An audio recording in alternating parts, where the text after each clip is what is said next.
Amin ya Rabb. Apa kata Nabi? Ana faratuhum alal haud.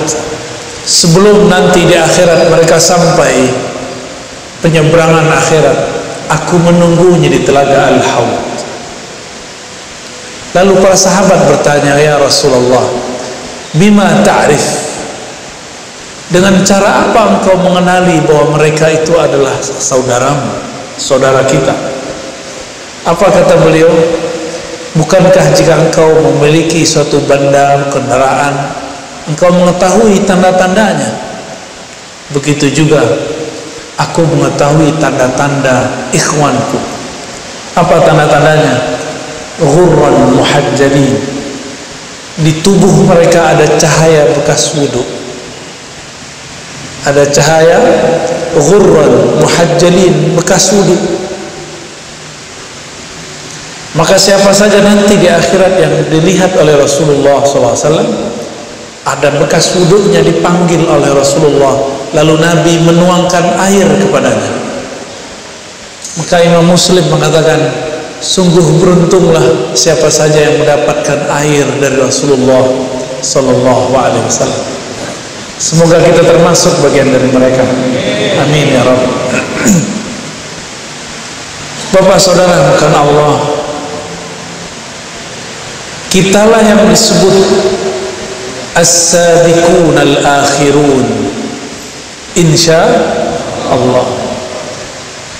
Orang yang disebut di awal sabiqun tapi munculnya belakangan akhirun. Sedangkan para sahabat mereka as-sabiqun al-awwalun, yang disebut awal dan mereka muncul di zaman baginda Nabi Muhammad sallallahu alaihi wasallam. Maka nanti orang-orang yang sekarang disebut ikhwan, mereka langsung berada di belakang ashab, sahabat-sahabat Rasulullah sallallahu alaihi wasallam. Apa kata beliau di hadis lain? Itu bukan hanya perjuangan biasa. Ketika ada seseorang membentak Rasulullah dalam hadis Bukhari, apa kata orang ini? Ittaqillah ya Rasulullah. Hai Rasulullah, takutlah kepada Allah. Rasulullah dibentak. Khalid bin Walid kemudian ingin menghunuskan pedang, ingin membunuhnya. Apa kata Nabi? Da'hu, tinggalkan dia. Kenapa? Karena dia masih sholat. Tapi Khalid mengatakan, wahai Rasulullah, bukankah batin dia rusak? Nabi tahu, tapi Nabi mengatakan, Innila Umar, aku tidak diperintahkan an unaqiba ma fi sudurin nas, untuk mengotak-atik isi hati orang. Fikrah orang itu urusan dia. Apa isi batinnya urusan dia. Tapi Nabi mengabarkan nanti akan muncul dari kelompok ini yang jago baca Quran, banyak hafalannya, tapi tidak tembus ke dadanya. Jika kamu bertemu mereka, seranglah mereka. Apa maksud hadis ini? Mereka adalah tentara Dajjal. Maka tentara Dajjal itu, bahkan tentaranya tidak diizinkan dibunuh di masa Rasul, tapi diizinkan untuk diserang di zaman ini. Artinya apa? Perjuangan sekarang bahkan lebih berat daripada perjuangan di masa Rasulullah sallallahu alaihi wasallam. Gimana? Nyesel nggak jadi umat akhir zaman? Tadi senang disebut ikhwan, sekarang nyesel ya.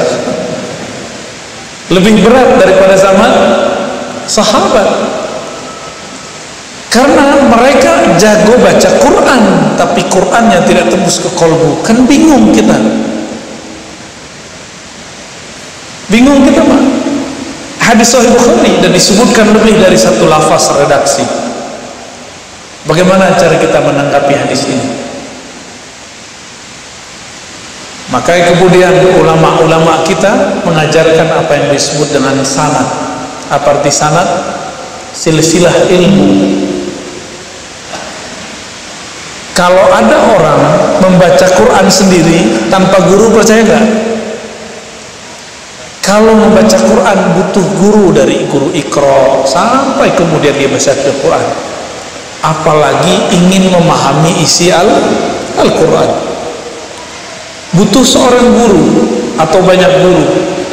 Maka jika hari ini mereka mengatakan tidak usah berguru, maka ini ada indikator. Tidak usah ikut kiai, syekh, tidak usah ikut imam. Saya curiga mereka adalah antek-anteknya Dajjal. Hati-hati Pak ya. Saya berulang-ulang mengatakan di mana-mana bahwa Imam Bukhari untuk dapat satu hadis belum mencarinya kepada seorang guru di Mekah. Ia tinggal di Uzbek, datang ke Mekah, itu ribuan kilo, tapi dia tempuh cuma untuk dapat satu hadis dari murid Imam Syafi'i. Hadisnya pun kita sudah dengar, innamal a'malu binniyat, tapi dia tidak mau dapat hadis ini secara langsung, dia harus mendapatkan lewat guru. Maka Imam Bukhari menjaga faham ini sehingga gurunya lebih dari 1.700 orang. Tapi sekarang muncul orang-orang yang mengatakan mari baca Sahih Bukhari tanpa pakai guru. Ketika Nabi SAW mengatakan orang-orang ini jago baca Quran, hafalannya bagus, bacaannya luar biasa, tapi imannya tidak tembus sampai ke dada. Itu artinya dia tidak punya guru yang membimbing, mengajarkan iman masuk ke dalam kalbunya. Bapak saudara Allah, apa kata Nabi? Jika engkau bertemu mereka, faqtuluhum, maka seranglah mereka. Tapi di masa Rasulullah tiada mereka bertemu satupun. Kelompok ini muncul di zaman Sayyidina Ali, disebut kelompok Khawarij. Bahkan yang melukai Muawiyah, membunuh Ali, yang merusak tubuh Amr bin As, itu adalah Ibnu Muljam, seseorang yang banyak hafal ayat Al-Quran. Dia ingin menikahi seorang perempuan yang sudah terpapar Khawarij, ekstremis. Kata si perempuan, maharnya kepala Ali bin Abi Thalib, maharnya darah Ali bin Abi Thalib. Jadi perempuan kalau sudah kena ekstremis Khawarij lebih ganas daripada laki-laki. Maka kita mengimbau kepada para perempuan, akhwat ya, muslimat, mulai sekarang hati-hati belajar agama. Jangan sembarangan belajar agama. Saya sudah banyak bertemu orang, perempuan cantik lembut, kemudian minta cerai dari suaminya yang sangat baik, cuma karena beda faham dengan suaminya. Pemahamannya sangat sederhana, tapi tekar setiap hari, hilanglah rasa cinta. Bahkan tidak jarang dia mengatakan suaminya ahlun nar. Tadinya lembut, sekarang jadi kasar. Nabi Muhammad SAW tidak diizinkan membunuh Khawarij di zamannya, tapi belum merintahkan umat akhir zaman untuk memeranginya. Ternyata mereka itulah yang disebut tentara Dajjal. Pemimpinnya disebut Dajjal. Semenjak zaman Nabi Nuh, para nabi sudah diperintahkan untuk mengingatkan umatnya. Dulu ketika Sayyidina Musa memarahi umatnya, lalu umat disuruh bunuh diri. Faqtulu anfusakum, bunuhlah dirimu sendiri. Nabi Harun oleh beliau kemudian diperintahkan dibentak dan segala macam, jenggotnya ditarik. Tapi giliran bertemu Ad-Dajjal yang nama kecilnya adalah Samiri, Nabi Musa tidak berkalam kecuali lembut. Ma khatbuka ya Samiri, Ada apa denganmu wahai Samiri? Artinya Nabi Musa pun tidak dapat izin untuk melawan Dajjal. Jangan-jangan Dajjalnya lebih sakti daripada beberapa nabi. Betul, di zaman setelah Nabi Musa ada nabi yang masuk ke dalam pohon, itu pun dibunuh oleh umatnya. Ternyata umat itu di belakangnya ada Dajjal. Dan kita jarang dengar yang merusak dakwah Nabi Isa sebenarnya juga Dajjal, nyamar jadi pengikutnya bernama Yudas Iskariot. Maka benarlah kata Nabi Muhammad dalam hadis yang sahih Bukhari dan Muslim, Dajjal itu telah diwanti-wanti kemunculannya semenjak zaman Nabi Nuh. Nabi Nuh punya anak 3. Ada namanya Sam, ada Yafis, ya. Ada satu lagi saya lupa namanya, ya. Sam itu disebut bapaknya orang Arab. Dan Nabi Nuh dikasih tahu oleh Allah, dari keturunan ini muncul mereka. Dari keturunan-keturunan itu siapa saja beliau sudah dikasih tahu. Maka Nabi Nuh mengatakan, hati-hati terhadap Dajjal. Nabi Ibrahim juga mengingatkan Nabi Musa, Nabi Isa. Tapi si Dajjal diberikan izin di masa kecilnya untuk melihat takdirnya di masa akhir, bahwa yang membunuhnya nanti Nabi Isa. Maka ia membuat skenario untuk membunuh Nabi Isa ketika umur Nabi Isa 33 tahun. Gak berhasil.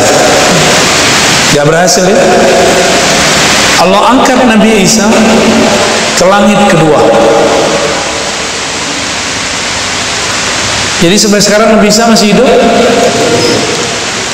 Tubuh Nabi Isa apa bedanya dengan tubuh kita? Ternyata Nabi Isa tubuhnya disiapkan oleh Allah dari makanan-makanan surga yang dimakan oleh Sayyidatuna Maryam. Masih ingat kisah Sayyidatuna Maryam?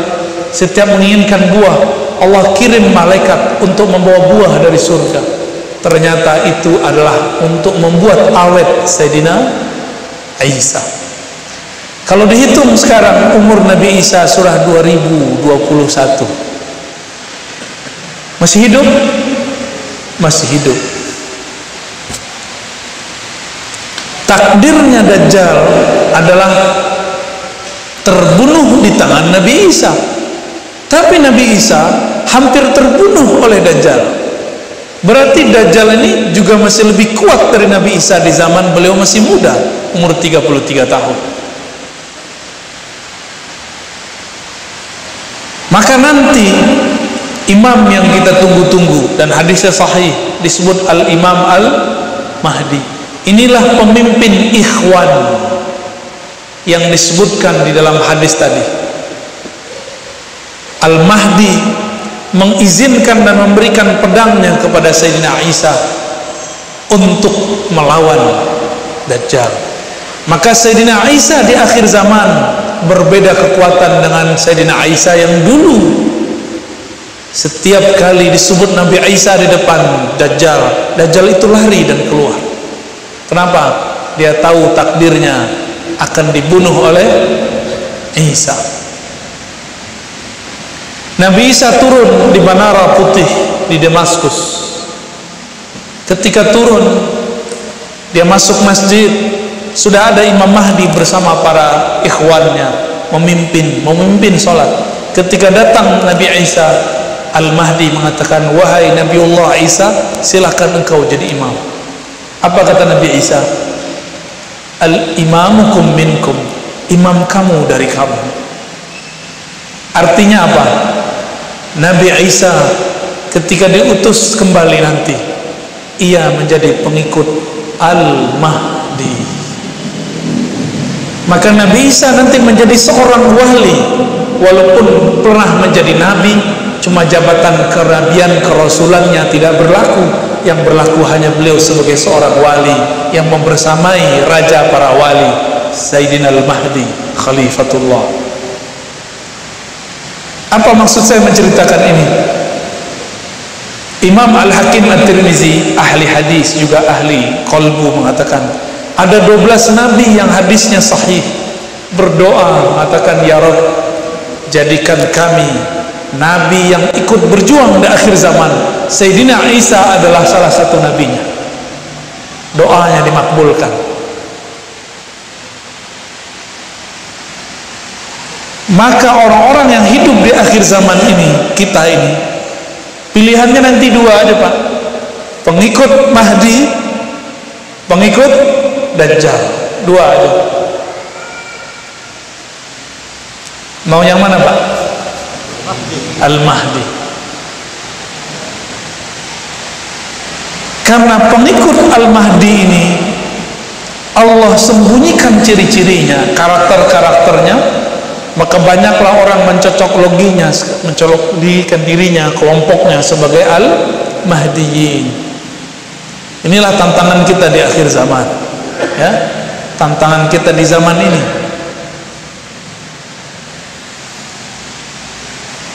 Nabi Isa, sebelum Nabi Isa ada Nabi Musa. Nabi Musa dulu mengatakan, ya Rabb, jadikan aku nabi akhir zaman. Apa kata Allah? Hai Musa, akhir zaman sudah ada nabinya, Muhammad sallallahu alaihi wasallam. Lalu Nabi Musa melihat perjuangan akhir zaman, bagaimana mulianya. Maka Nabi Musa berdoa, ya Rabb, kalau begitu cukup jadikan aku salah satu umat di akhir zaman. Selevel dengan izin Allah, dia berdoa menjadi umat akhir zaman. Ini yang hadir ini pernah berdoa nggak dulu? Nggak ingat ya? Saya juga nggak ingat. Ya. Tapi kita ditakdirkan sekarang menjadi umat akhir zaman. Ini plus minus. Umat di akhir zaman itu plusnya disebut Rasulullah ikhwan, minusnya semua maksiat dari awal penciptaan Nabi Adam sampai akhir Nabi Muhammad dikumpulkan di zaman ini. Maka tiada maksiat di muka bumi dulu kecuali semua ada di akhir zaman. Dulu ada orang laki suka laki, sekarang ada nggak? Dulu ada orang riba, sekarang riba banyak. Dulu orang-orang ngapain? Durhaka kepada orang tuanya, sekarang tambah banyak. Sebut semua maksiat dulu, sekarang ada semua. Dulu ada orang pengen ganti kelamin gak jadi-jadi, sekarang jadi transgender, ya. Kasihan teman-teman yang seperti itu. Kita gak membenci mereka, kita cuma kasihan. Menyiksa diri sendiri dengan begitu. Sebut semua maksiat yang dulu ada, sekarang ada semua. Namun Allah kasih lain. Dulu untuk dapat satu hadis 3 bulan, sekarang dapat hadis cukup 3 detik, ketemu di Google, ketemu di aplikasi. Benar nggak? Maka Nabi Sulaiman pun ingin menjadi umat akhir zaman. Kita mendapatkan kisah bahwa Nabi Sulaiman punya tongkat yang sakti, itu kalah sama handphone bapak itu. Serius Pak? Handphone Nabi Sulaiman ada nggak? Nggak ada. Dia cuma punya tongkat. Kita punya handphone. Itu kalau adu-adu sakti lebih sakti handphonenya, insya Allah. Pencet, kebeli tiket, bisa terbang. Pencet, datang kebuli. Pencet, datang, mobil aja bisa datang Pak. Ya, sakti nggak tuh? Sakti. Jadi para nabi melihat bapak ini pegang handphone, tuh melongo juga Pak sebenarnya. Wah, coba kalau bisa. Tapi semua kebaikan-kebaikan plus-plus ini ada juga ujiannya. Ujiannya juga sangat berat. selamat menjadi umat akhir zaman, selamat berjuang nanti. Maka teman-teman, sahabat-sahabat karena Allah, pelajari kembali sirah Nabi. Apa yang akan kita alami di masa mendatang itu hanya mengulang kisah kenabian, mengulang saja, nggak lebih. Nanti akan ada yang mengaku jadi Al-Mahdi, jadi nabi palsu. Nanti akan ada yang mengaku begini, begini, begitu, macam-macam. Di Indonesia yang ngaku Satrio Piningit itu udah banyak. Ratu Adil, betul nggak? Banyak sekali.